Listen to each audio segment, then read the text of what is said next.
boys and girls, welcome to Brandon's Hatchway. I'm your host, Mostly Attractive, and with me as always is hip-hop impresario, Livery Pock. I like that. We are here at Brand's Hatch for the second round of the ESR 3D Speed Series, our Wednesday night affair. And the grid is more or less where it's going to be, but there may be some late changes here with the 90 seconds left in qualifying. Chris Johnston is up in front, followed by Paul Riccobeni, Murray Iwanchuk, William Murrah, Dominic Turcotte. Sorry, Dominic, I forgot your name for a second. Martino Magliolo, Tony Yimbo, Guillermo Martinez, Mika Watt, and Francis Ballon. Good to see Francis up there in 10th place. And Michael Magas on your screen right now in 14th position, trying to better his time. Top silver man is Tony Yimbo, and the top AM man is Cliff Hemian. Apologies for the overlay covering up the 26th position. I will fix that for next time. No, he won't. Well, I was sizing it up when there was only 20 cars in the server, and I forgot like it was only 20 cars on the broadcast overlay because there were only 20 cars in the game, not, you know, the overlay only goes down to 20. So, bro, you had paid sponsors. You didn't change the overlay for like 3 races. Come on. It was only 2. I got it on the 3rd one. So you can see the 3D Speed little logo down there, and of course the ESR logo up top. As we pick up with, again, Michael Magas, who might be the only one on track right now, desperately trying to better his time as, some sparks come up from a bottoming out off of Paddock Hill Bend into Druids. Michael Magas suffering from some internet-related issues. As you can see, his car is shaking like a leaf. I thought that was just because of the DTs. No, it turns out that somebody who I have yet proven the name of may have been downloading something on my internet during this race, and as a result, I am not super pleased with them. Once I figure out which roommate it was. Well, you know, get that lottery money here on Saturday. We'll just buy a mansion. It'll be fine. So he just got promoted to 13th place. That's because Tony Yimbo has had a game crash and unfortunately has ruined his top 10 position. Looks like Yojimbo down. He does rejoin, so he's a trooper. He comes back, but he will be starting out of position for this race. Whoa! Into the wall I go, and that is it for me. Won't. All right, so it will be Chris Johnston on the pole. On the silver pole, it will be Francis Ballon. And on the AM pole, Cliff Hemian. Let's see how things go here. It was a bit of a problem there because, I mean, with Dominic Turcotte actually doing quite well in qualifying, there was a chance that the M Sport crew, the Bentley team, would have actually been able to win the overall, the Silver Cup, and the AM Cup here today. But with Tony Yimbo now rendered somewhat not a factor in the Silver Cup win, it'll be interesting. Another big qualifying effort, Guillermo Taylor up in 10th place. So I will give a hearty chest pump to him. Solid effort. And bringing up the rear will be Keir O'Neill. I'm interested to see which car Keir is in because he's been kind of going back and forth about using the T2 Motorsports car or a livery of his own creation. We'll see which one he is running here today. Might I recommend the 1972 Daihatsu Super Sport?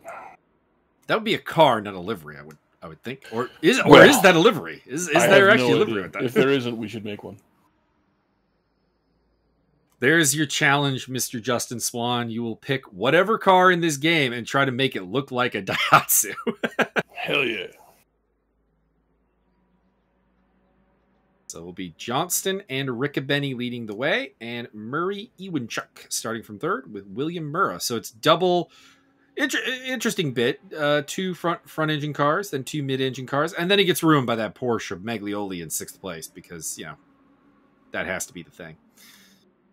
Interestingly, out of position, Antonio Garda, quite a ways down the list there in 16th place, along with Simeon Naku and Ben Schwari, having relatively poor qualifying efforts. I was supposed to say Wayne Hutchison down in 19th place. What is up, Wayne? Actually, I know what's up. He doesn't like Brands Hatch. Who does? Not a ton of people, to be honest. Not a ton. Why do they keep voting for Brandon's Hatchway? And who is Brandon anyway? So Brands Hatch was chosen by me, so I'll put my hand in the air there. We wanted short sprint style tracks, and unfortunately, when you want short sprint style tracks, you're pretty much stuck putting anything that's a sprint track into your calendar because there's not that many. Might I recommend the Nürburgring Hypotenuse? Yeah, Nürburgring will not be on the calendar because that is long. That is long, and it gets the friction on. But you only have to do 3 laps, and it's done. All right, following up here. Ooh, Riccobeni, you need to get a little bit closer to the pole sitter, or else okay, you're just gonna let him get the jump on you like that. That's rude. Murray E1 Chuck looking down the inside, looking to take the position, but held off by the moment for Paul Riccobeni. Up into 4th place is the Bentley of Turcotte, who has gotten past William Murrah, who I think got screwed over a little bit by Riccobeni's slow start. There's the Golf Porsche in 6th place. Someone for you to cheer for. Oh, hell yeah. It's Martino Magliolo. Well done, sir. You are a man of taste and culture. We appreciate you. I was going to run the golf-colored Audi, but then we decided to go Lexuses. Lexus LX 4.5. Michael Magas with arch nemesis Simeon Naku right behind him. Nothing ever good happens when Simeon Naku is chasing Mike Magas. They are behind Ben Schwarry's Nissan. Yep, that is the Nissan of the Regime team. Javier Perez Torres, Guillermo Taylor in the mix. We look back from Francis Ballond, who currently is leading from the Silver Pack. Why is his team name Numer ID? That's a bit of an odd choice. It's French. Maybe. Oh, off the track goes Naku and Dixon Hurst. Tom LaBeouf trying to get up there. The Beef Man in the red Ferrari, as well as probably Antonio Garda there in the Lexus, I think. Yes, it's a white Lexus.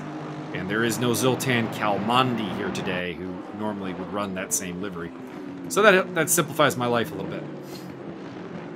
Simeon Naku, 14th place. Head of Garda, Locutus, LaBeouf.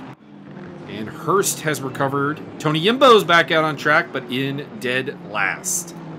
So, thank you for the new young whippersnapper Benjamin Swarenson. He's in 12th place. Very nice, very well. Well played. Indeed. No Justin Swan today. No John Peachy today. Bunch of sign-outs to go watch the debates, which I am not in favor of. I mean, I could tell you, you know that scene from Silence of the Lambs where she goes and visits Dr. Lecter? That's pretty much how that would go. I don't even watch it. I know that's how that would go. More or less, pretty much. It's not like the vice presidential debates are ever really interesting, period, and they're especially not interesting in this era that we live in. Oh, I just want one of the VPs to come out in like a giant pip suit. I'm like, what up, bitches? Might have happened had we gotten someone with some personality as the vice president. These are true statements, but they're not hired for personality. No, they are not. That is. Oh, Wade Hutchison getting out of shape. Into the wall he goes. That'll probably relegate him to near the back of the pack. Will his car get going again? In the meantime, William Murrah is trying to go for it against Murray Ewanchuk.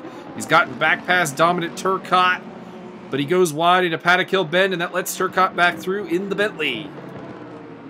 That Bentley is so fucking huge.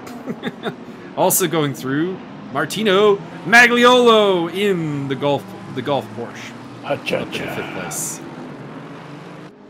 I watched your boy, the Ford v Ferrari, yesterday. Oh, how did you like it? Rather enjoyable. Did enjoy it. Great performances from all actors, and makes me really want to go back in time and punch that executive right in the fucking testicles. What, BB? Yeah, fuck that guy. Fuck that guy right in all the uncomfortable spots of his life. Pretty much. And then Lee Iacocca went on to become a great man. He did. Well, a great man within the industry at the very least. Very successful man. Mika Wood on the tail of Guillermo Martinez. So a bit of a bad start from the Nissan. He's got pressure coming from the Silver Cup leader, Francis Ballond. Oh, contact! Ballond is sent spinning.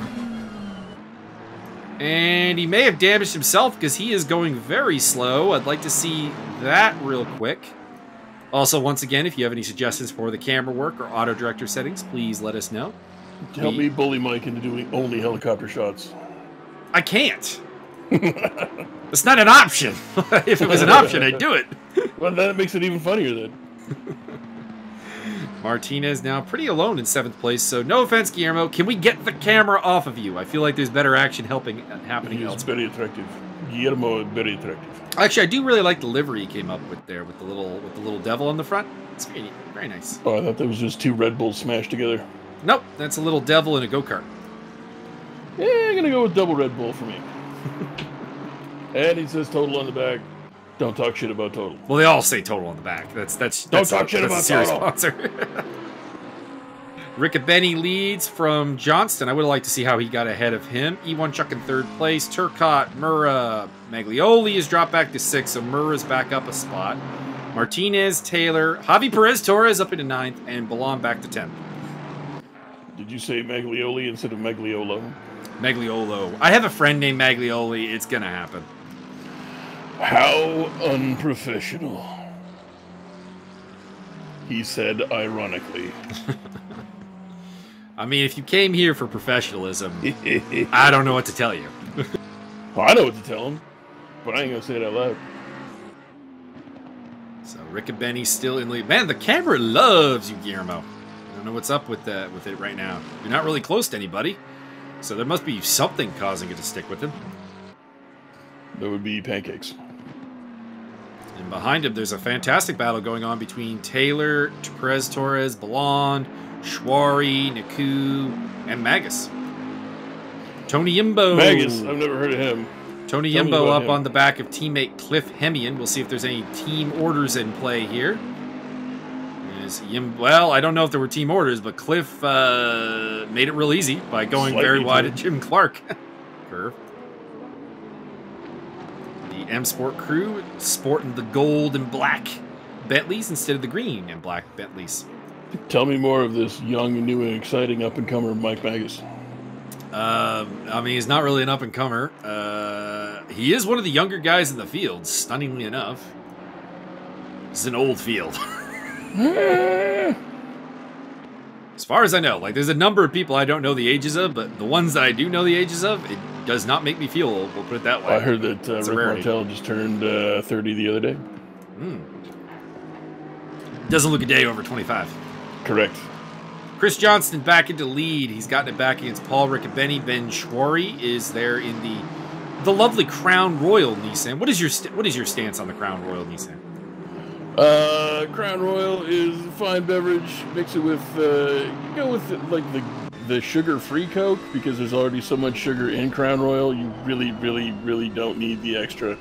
And yeah, it's kind of a hangover in a bottle, but it's fine. All right, so Tony Yimbo up on the back of Keir O'Neill. We have an answer for Keir, by the way. He's not sporting his personally made livery. He's sporting the TT Motorsports car, which is actually one of the neater looking liveries, I think, in the game. What are your thoughts on that Ferrari livery there, the blue and the red? You talking about TD Bank? No, T2. You don't work at the TD Bank? I have worked at a TD Bank. Oh, the TD Bank, it's pretty good. Very expensive. Tony Yimbo. I enjoy getting the overtake. color scheme. It's very Red Bull. It is actually very Red Bull. Yeah. I mean, any red and blue car is going to envision like certain Red Bull Pretty much, yeah. imagery, though. So that's You should go for 21st the place. orange for and blue. That's where the money is. You know, the problem with orange in this game, and I know this because I drove Justin insane designing my car with like the orange, is the orange just doesn't look very good once it's in the game. Like Racism. you pick this orange and it looks great. You're like, oh, this is gonna be the money, and then Justin puts it on the car, and then he renders it, and then you get the in-game shot, and you're like, that looks terrible. Fair enough. Every orange turns into burnt orange in this game. I don't really know why. Have you noticed that no one knows how to cook sienna? You either get raw sienna or burnt sienna. What the fuck, guys? Artists suck. So Johnston is almost a second. Oh, he's over a second now ahead of Riccobeni, so he's pulling away. Even Chuck's still in third. Turcotte, Murrah, Maglioli, Martinez, Taylor. There's not a lot of overtaking opportunities here at Brands Hatch, so you got to be a little bit forceful a lot of the time. So we'll see what happens down the stretch here. Got a bunch of people close together, but not a lot of action really happening right now. And as a result, we get a look at the battle for AM supremacy between Keir O'Neill and Cliff Hemian, the only 2 AM drivers here today. You can see them with the red number plates. Maybe next season they can be upgraded to FM. We were supposed to have Juan Ramos here. Would have been a 3rd AM car. So actually, if you're an AM driver, oh, William Murrah! Where's that William Merritt? That is William Merritt battling with Dominic Turcotte. They got a little bit physical. They're coming down to Jim Clark curve, the inside line for the Bentley. That Bentley is big and is going to probably be able to bully the Ferrari out of that. We pick up with Michael Magas, who's chasing Ben Schwarry. Simeon Naku's gotten past Ben Schwarry. That's 11th place for the Aston Martin. My car, of course, sponsored by Moosehead and Balls Energy Drink. 714 blaze it. Well, 714 is a very, very special date for me, and a very sad date, so that's why that number's there. Understandable. I was going to start singing the choir boys. Oh, it's 7 o'clock. Time for the party. Keir O'Neill struggling a little bit, which is a bit surprising. He did super well in the practice race, in the wet, but I guess it's not translating to the dry. Javier Perez Torres looking for the move on Guillermo Taylor. I think he's got it. Can we get it? Oh, there we go. That's a perfect camera angle. Can Javier hold it? Here they go towards Hawthorne's Bend. Taylor is not able. Oh, shit. Yep. And through goes Javi P into 8th place. And top silver honors. He won the Silver Cup at Barcelona. Looking to add a 2nd one to his tally here today. Can you feel it, Javi, in the air tonight? Drive on. Johnston, in the meantime, is putting the boots to everybody and just saying, he gone. Chris Johnston claimed to me on comms that he has never won a race before. Oh. You never know it based on this performance. So the Race Lab car has been relegated to 9th place there, but still a very good run for Guillermo Taylor. Credit to him. His teammate Juan Borri not here today, unfortunately. Jason Voorhees. Y'all got some weird people out there. Looking to see if anybody's making the moves. I'm not really seeing anyone tremendously out of position based on where they were last I looked at them. Some good battles going on, but nothing really happening. Turcotte still holding off William Murrah. So that Bentley may be using its wide, large size to its advantage against the smaller Ferrari 488 of William Murrah. Thick. I mean, the Bentley is definitely the thick car. I spell thick with Q's, not these C, not this C bullshit. The Bentley was 3 Q's. The Bentley actually interesting. He's not got his headlights on, which is a bit weird. I mean, the current condition is not mandatory headlights, but I would just think that that probably was a thing he would have done. But the Bentley hanging on for the time being. Wonder if anyone else is running without headlights. If it was really a problem, they'd get a meatball flag telling them to turn their headlights on. So we're not in like dark territory, but it does seem like most of the cars have elected to go with headlights. Run silent, run deep. You can see the headlights of the Porsche in the background there of Martino Magliolo. You're the man you're cheering for, just based on livery. Go Magnum. So you even got yourself a nickname there. It's a good thing that he, it's a good thing that he went with his full name instead of his other name. He sometimes races under the name Tino Mag, which just seems...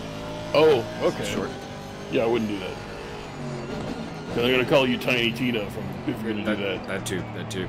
You'd be Tiny Tino, or you're going to be Magnum Magliolo. 3 of our favorite guys, William, we got Wayne Hutchison trying to hunt down Dixon Hurst and Rick Martel. That makes my Dixon Hurst. Rick Martel sporting the green Ferrari in, proper Saskatchewan colors. Green and or post green. Green and black.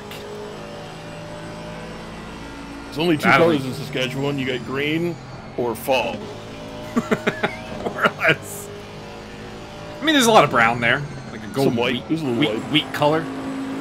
There's no color for wind, otherwise there'd be another one in there. Oh, it looks like William Murrah might have got... Oh, never mind. He just overtook him again. So Murrah had gotten past Turcotte. Turcotte takes it back. Camera, can we please just stick with this battle, please? Nope. There's, oh, little contact. William Murrah getting into the back end of Turcotte. And this is playing into the hands of your boy Magliolo, because he's catching up to them very rapidly. Dun, dun, dun, dun, dun, dun, dun, dun, dun, dun, dun, dun, dun. Looking to see if anyone else is on the move. Michael Magas has picked up a couple of spots. Not sure why. Oh, I think we've lost Ben Schwarry. That's because I'm not seeing, unless you see the number 76 car on the leaderboard somewhere that I am missing. I think we've lost Ben Schwarry. No, Benjamin, why? So we've lost one of the Nissans. And that means that there's only one left, and that's Mika what? Because Justin Swan not here today. Mika who? Dominic Turcotte still hanging on against William Murrah. Mika, by the way, you got to tell us, man. Are you a Finn? Or are you a German? What's the deal there? He races under a Canadian flag, but like, I think he's where's probably the family from? weird. Apparently, dude just hates food. We gotta. Whoa! William Murrah going way off the track. Pits full speed, baby. Pits full speed. I don't know if he meant to go in the pits, but he is in there. He's in there now. I need a break. All right, so pressure off Turcotte. That's bad news for your boy Magliolo because now he's got to catch Turcotte without the assistance. Rick Martel hanging on here against that is Dixon Hurst in the Honda. So weird to think that Honda is one of the brands in GT3. Like that's. Am I alone on that? Just thinking that that's a bit weird. Like, you got a Ferrari racing against a Honda, racing against an Aston Martin. Like, it's a bit weird. I don't find it that weird, but then I have a different perspective on motorsports.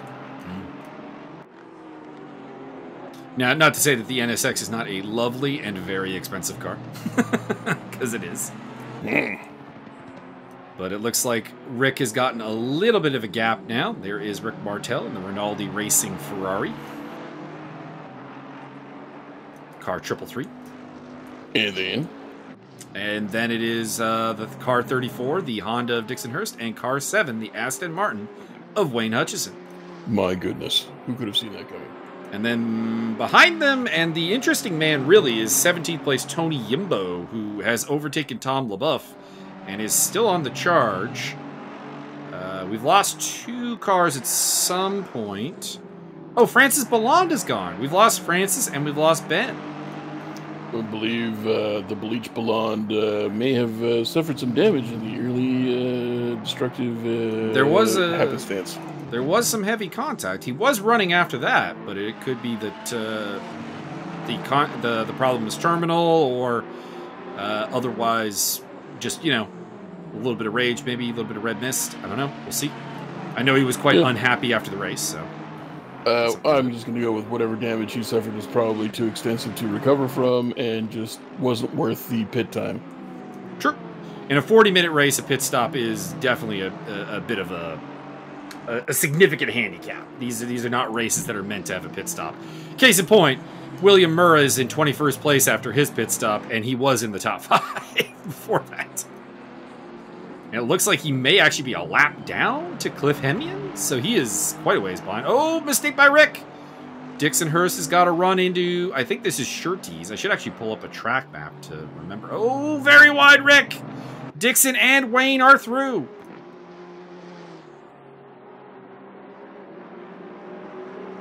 Kill time while I pull up a track map. I refuse to do that because all I can do at this point is talk about how shapely and attractive the booty of Mike Magas is based on current camera footage. And that's weird. Weird for me to I'm say fine that. with it. Well, I mean, it does. I'm fine with it. It does have a certain angles to it, and the aerodynamic properties thereof are propitious. As Lexus on Lexus fight, Antonio Garda versus Michael Magas.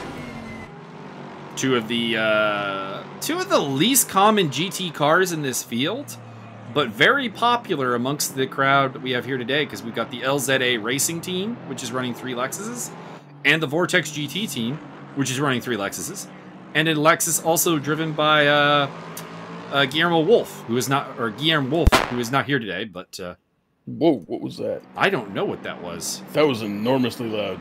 I enjoyed that tremendously. Go on. I have no idea what that sound was. I'm very confused. That was. I hope that stays in the whatever that was. I hope that's a feature because I need that to happen more often. I'm not worried that sound was the car of Mike Magas and might explain the later problems he had. Based on my viewing of Ford v Ferrari yesterday, I can say that is a hashtag bad sound. Yeah, it's not a good sound. Interesting. Interesting to think about. Anyways, I was going. A lot of Lexuses in the field, although not too many today, because we are missing Larry Foster, Guillermo Wolf, and Zoltan Kalmandi. So we're only got 4 Lexuses, but 2 of them doing battle here. We do not have noted international gourmand Larry Foster. No, we do not. So Larry's problem. There's a story on this. Larry's problem was he couldn't get his VR headset to work with the game because there was an update of some kind that has messed everything up. So he tried to go with like the flat screen, single monitor approach, and he just couldn't bring himself to do it. I understand. So he gets an attaboy for trying and a totally understandable miss of a race. It's like if suddenly 2 of my monitors went dead, I would be like, well, I'm not using my computer for a while. Virtually useless. Mm-hmm. That is Surtees, that corner I was talking about before, turn 4, so can confirm. I'm now a little bit morbidly curious as to whether the corner is named after John Surtees, 1964 Formula 1 world champion, a multi-time motorcycle champion, or his son Henry, who died at this circuit. I'm gonna go with the second.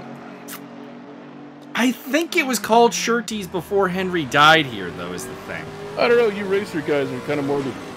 No. Like I'm not saying that's an obvious option. I'm just saying I think it was Surtees prior to his death. What kind of teasing are we doing here?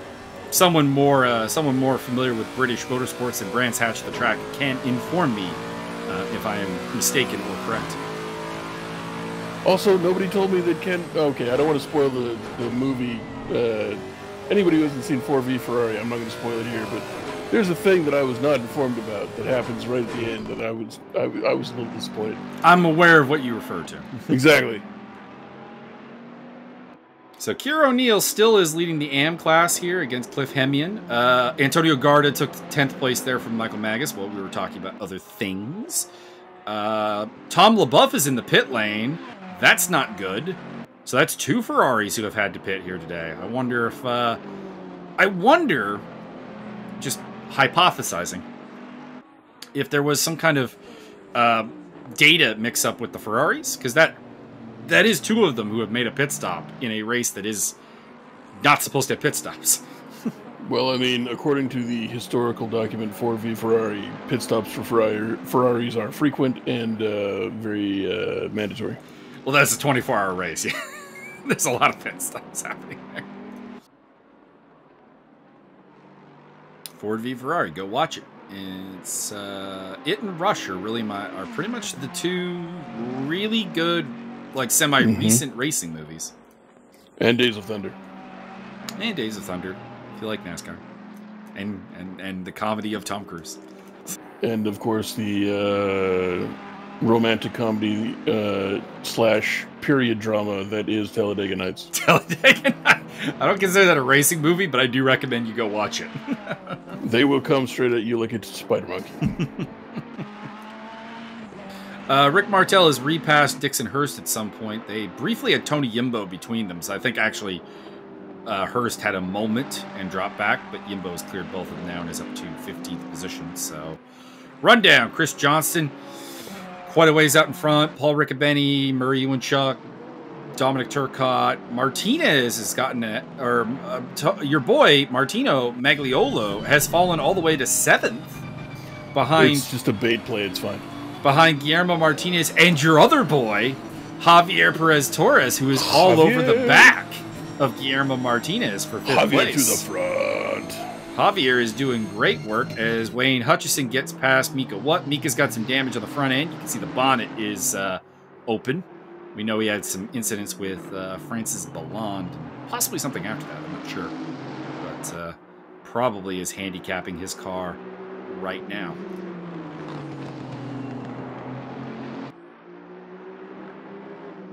Well, adding to my theory that sound we heard earlier, and we're speculating as to what it is, I am becoming increasingly convinced it might have been Mike Magas' car, because he is not going fast. Tell me more of this explosive personality that is Mike Magas. I mean, it is a very explosive personality. He's really actually a complete jack-off. You should really not fuck with him. I mean, that sounds like somebody I would fuck with exclusively. To be honest. But we're on board with Javier Perez-Torres, sir. And he's It's your boy in the place. Weedmobile. Give her. Indeed. Get him. Lexus versus McLaren for 5th place. Vortex GT team versus the Carbones crew. Martino in 7th, then it is Guillermo Taylor. Still in 8th place. Guillermo Taylor's having an excellent day. A very solid fist bump to you, sir. And Simeon Naku and Antonio Garda have gotten up into the top 10, so they're having a decent day. Mike Magas in 11th. Andreas Lacutis in 12th. Then it's Hutchison, Yimbo, Martel, Hurst. What? So what is falling like an absolute train right now. He's 9 seconds behind Hurst now. Whoa, Jesus. What? This game has gone. This race has gone from bad to worse for Mika What and the Nissan brand in general, with the loss of Ben Schwarry earlier on and the absence of Justin Swan. Perhaps Swan has cooked his goose. I don't remember why he wasn't here, actually. He wasn't one of the ones who said he was watching the debate. Are you saying that Swan ducked out? He did duck out. He did do that. As they head through Surtees and up to the backstretch leading to Pilgrim's Drop. This is one of those things that a video game just doesn't do justice to, is that drop right there, Pilgrim's Drop. It's kind of like an Eau Rouge scenario where, like, in person, it's or like from the right camera angle, you realize that is a huge drop. And it just doesn't come across in the video games. Javier still on the tail. A little bit of spark in there. I know the Lexuses were running a bit too low in this race, and as a result, lots of sparks. I'm good with it. As long as somebody's got a fuel leak, make things entertaining. Indeed. Let's see what happens. Keir O'Neill still leading the AM Cup battle, which again is only 2 cars here today, so big chance for points for them. And Tom LaBeouf has parked it, and we're down to 20 cars. Javier down the inside of Paddock Hill Bend, and he's well clear of Martinez. That's a bold move, and it pays off big for Javier Perez-Torres. Is it true that LaBeouf is French for the buff? I believe it's the beef, is it not? That was the joke, yeah.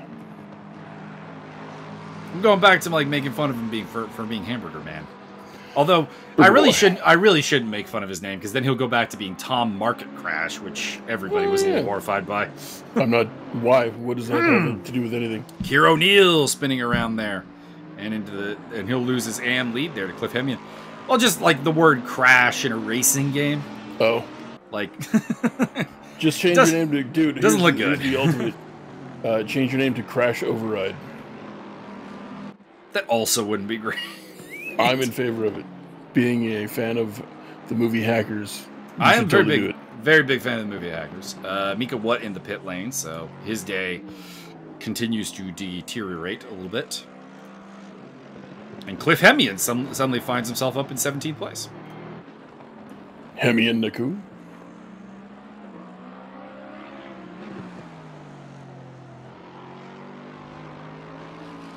We, of course, would like to remind everyone that there are still spots open on this grid for additional people. It's usually a little bit bigger than this. Like I said, we had a lot of sign-outs. And there is a lot of room. And some cars that are not really all that represented. For example, we have no Audis. Will someone... Oh, God, Keir O'Neill off again. Keir, I don't know how to tell you this, but I think your car might be messed up. He's drunk. That's 2 big spins we've seen from Keir O'Neill's Ferrari. Very, very drunk. Well, he's back on track now, ahead of Antonio Garda. Locutus has gotten past Magas, and at this point, Magas's car was inside information, inside training, not behaving itself. I'm going to go with you need to put more whiskey in the gas tank. Thins out the mix, gives you another 32 RPMs. Thinning out the mix would actually make it less powerful. Oh, Kier's off again. Kier needs to settle down and calm down. I think he's shaking. Javier Perez Torres still hanging on to 5th place against Guillermo Martinez, a generally thought of as superior driver. So go Javi. Tony Yimbo. Agent 47 to the front. So Tony Yimbo recently got past Wayne Hutchison, who you can see in the background as they head through. Where are we on the track? This is Hawthorne's Bend. And we ride on board with Simeon Naku. Not entirely sure why. Oh, Javier made a mistake in Jim Clark curve. And that is allowed. Or no, in Paddock Hill Bend. So Guillermo Martinez pays him back. It was at Paddock Hill where Javi took the spot. And now he's lost it back at the same turn to the McLaren 720. It's fine. It's just a bait play. He's making him feel comfortable. Then bam, right at the end. I don't think Guillermo ever feels comfortable, so I'm not sure if that works out. Well, maybe you need to talk to somebody about his anxiety. No, he just plays at high ping, and like as someone who has at various points in his life played at high ping in a racing game, you are never relaxed. You are never chill. That seems reasonable. I remember I played in a series that was on an Australian server, and I was playing at like 400 ping constantly. It was the most life-shortening video game experience of my life. Like, it's constantly, where did that car come from?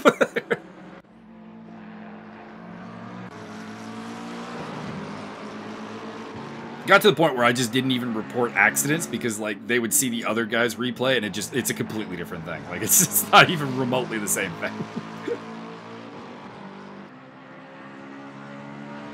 I think we were racing at Watkins Glen, which is a track I would love to see in ACC in the near future because I've actually raced that in real life.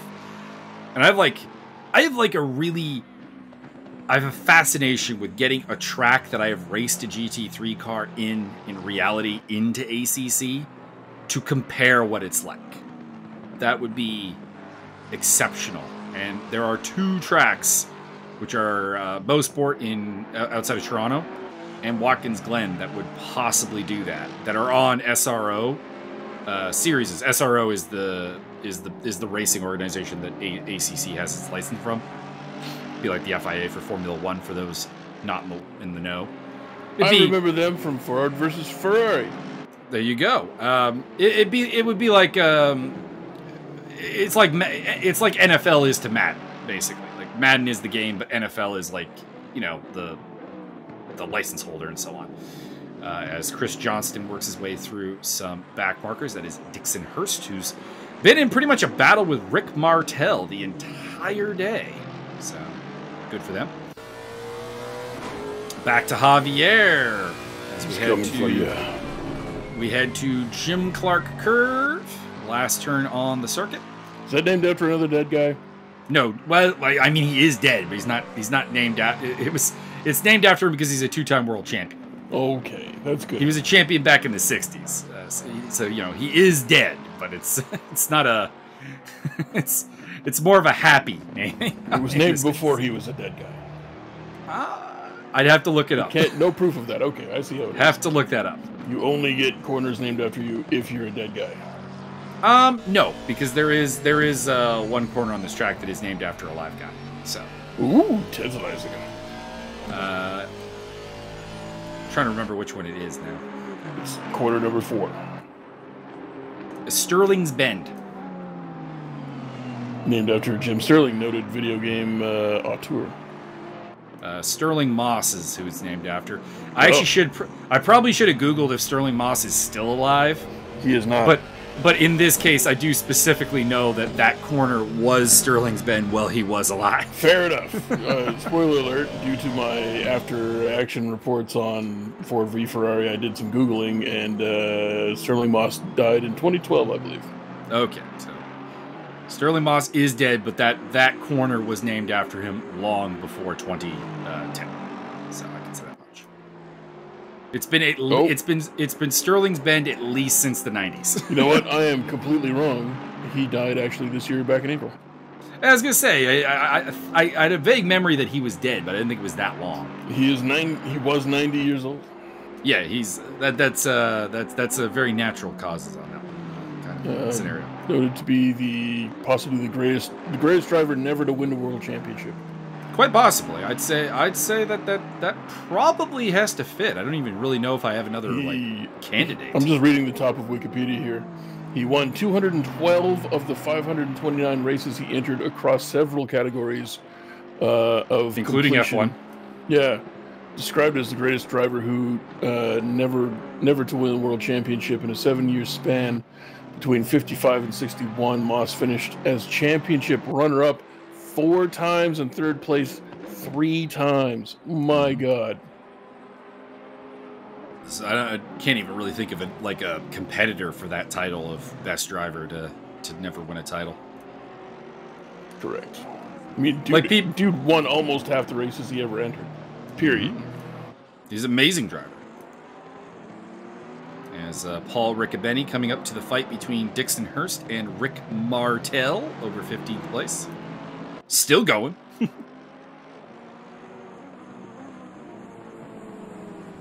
Mistake by Andreas Locutus at some point. He's fallen to 14th. Off board. I think Andreas is actually the only Rebel Racing Porsche here today. Normally a 3-car effort. No Liam Curtin and no Wesley Stokes. Well, that doesn't make me very stoked. Well, we've had a pretty good race, I think. There's been action packed. Nope, it's all ruined now.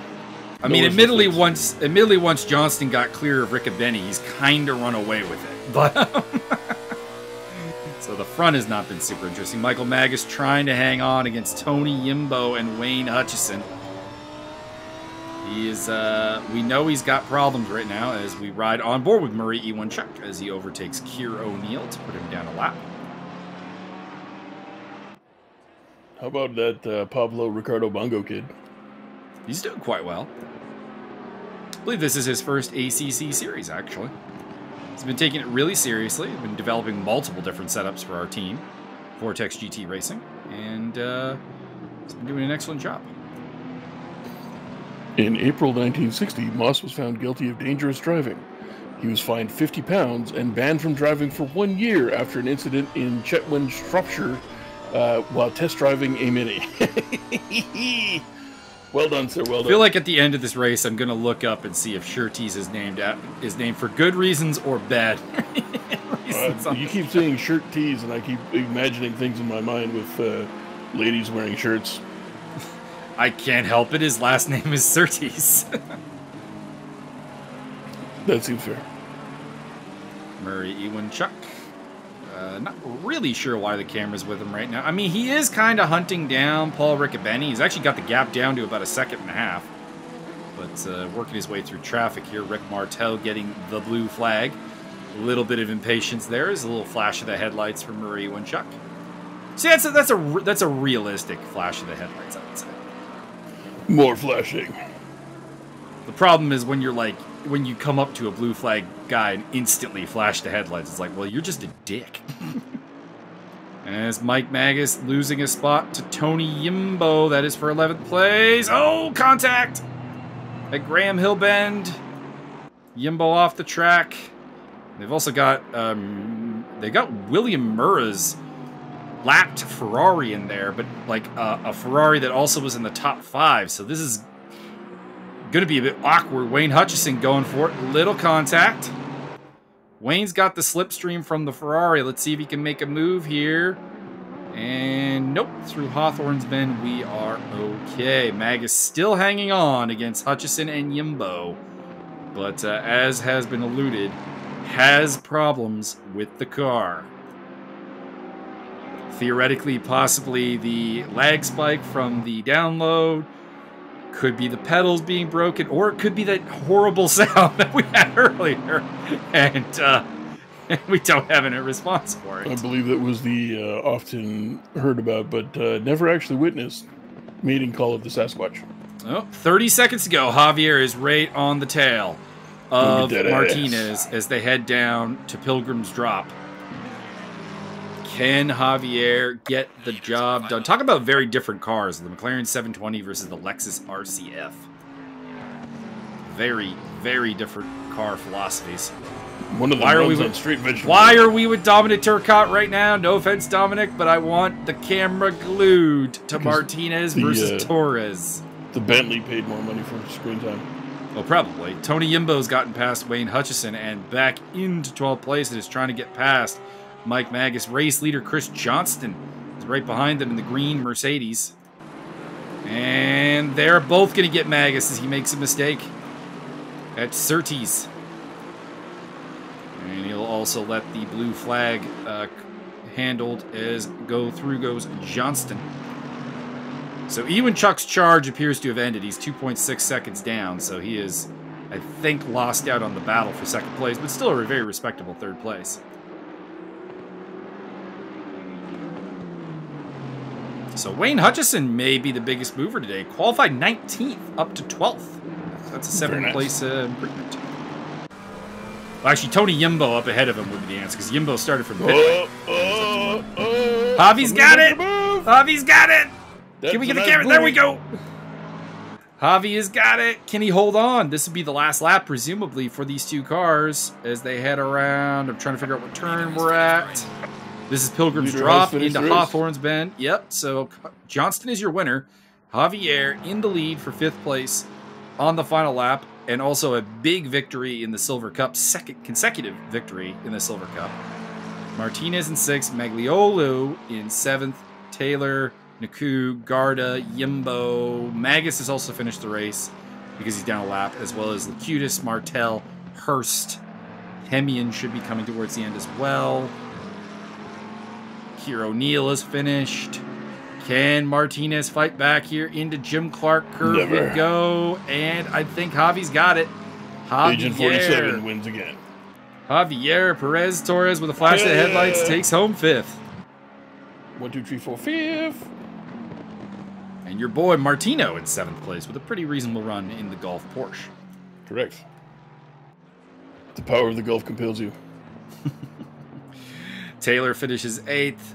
That gets him 2nd in Silver Cup. Yimbo on the podium after starting in last, by the way, for the Silver Cup, unless Hutchison can take it from him in the last little bit here. Nakut 9th. 10th for Garda. 11th is still up for grabs, as Yimbo and Hutchison have not finished yet. We're on board with William Murrah, who finishes in 18th position. Looks like we lost Keir O'Neill at the end there. That is unfortunate. So he joins. Oh, no, it looks like he finished. So LaBeouf, Ballond, Schwari out. Foster and Ramos were out before the race even started, unfortunately. And I will bring us over to the standings, and then we'll figure out about the Surtees corner. So these standings, of course, are pre-penalties. Marshal Jack Hunvikson still presiding over any evildoers or bad sports in the grid. I know he's got a couple of reports. Anyways, scoring. So the championship lead still remains in the hands of Barcelona winner Murray Iwanchuk, who is 10 points ahead of Paul Riccobeni. Johnston's on 72 points. Dominic Turcotte on 69. And 54 for Simeon Naku. Javier's up into 6th place, by the way, on 53 points. Very, very nice. In the Silver Cup, the dominance belongs to Javier Perez Torres, up 40 points to 24 of Wayne Hutchison. Tony Yimbo's on 16. Mike Magas is on 16. And Guillermo Taylor's on 15. In the AM Cup, Cliff Hemian leads with 20 points from Keir O'Neill's 12 and 4 for Juan Borji, 3 for Mauricio Delgado, and nothing for Ryan Gonzalez. You get nothing. Good day, sir. Teams Championship, Vortex GT Racing up on 159 points ahead of Bentley M Sport, who are on 111. 90 for M&M Motorsports, which is really just Maria One-Chuck, because his partner hasn't shown up for a race because he's little Higgs and he's lazy. What a punk. I'm going to find him. I'm going to give him a wedgie and put him in my locker until after gym class.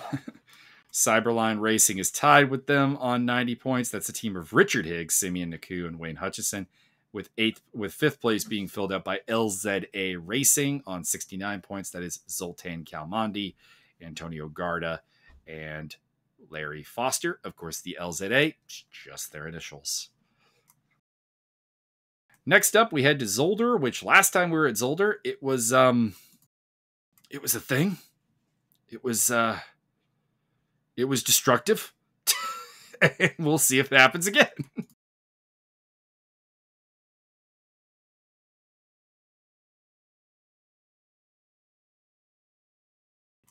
On to the question we were posing about Shirty's Corner.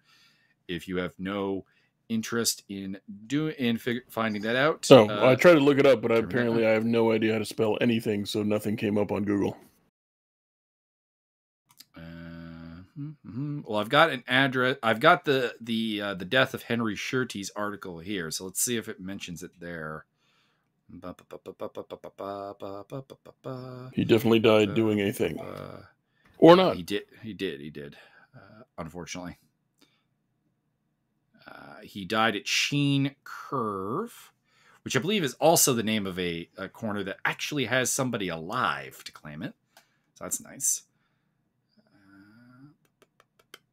I don't know. I'm led to believe that I think the corner is named after John Shirty's. All I know is we should definitely pad this out to an even 3 hours looking that up. Let's see if Wikipedia has an answer.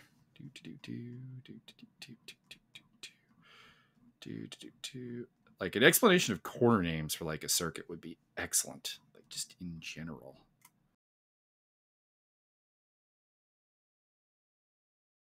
Let's see here.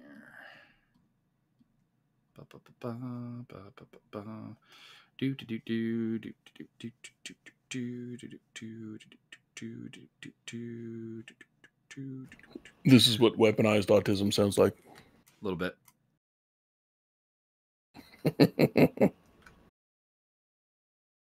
John Shirty's is who it is named after. He is dead, but the corner has been named for him long before his death in March of 2017. Well, that's nice.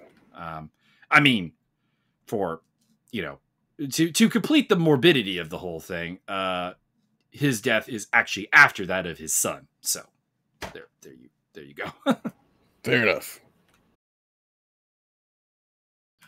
Because Henry died in... No, you're making it awkward. Well, I mean, we got to finish off making it awkward. Let's be real here.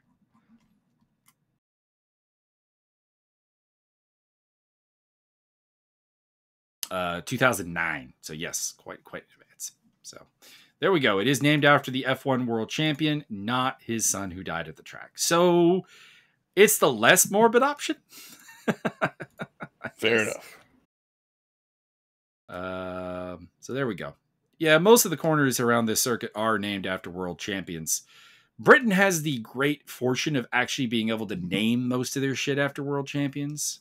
If Canada got a track and it's like, name the corners after world champions, okay. So all of these are just Jacques Villeneuve, basically. Correct. It's all we really got, unless you count Paul Tracy as a world champion. And I don't know if he is. Best go-kart driver of all time.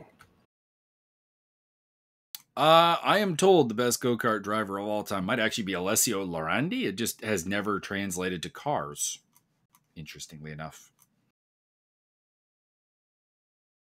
Anyways, that is all we have for today. Hope you enjoyed. We'll be at Zolder next time, although me and Byron are going to be back for the Super Series on Saturday from Silverstone. I will not be racing, so... Whether you like it or not. For a change, I'll be completely unspoiled as to the results of stuff. My goodness. Are we going to do it live? It'll be excellent. No, well, I mean, you can do it live. And I am serious on this because the RWB guy is looking for a partner to do it live, so... There's I don't know if nothing. that'd be awkward as fuck because I'm going to say some dumb shit and he's going to be like, He's not going to know how to take it. Yeah, I have that effect on new people. I'm sorry, it's not you, it's me. It really But is me. no, I'll be away from the house during the race. So I will be unable to compete. My roommate is going to try to run the recording, so that'll be interesting. Dope. We'll see if that works. Take the mouse off the screen. I learned that.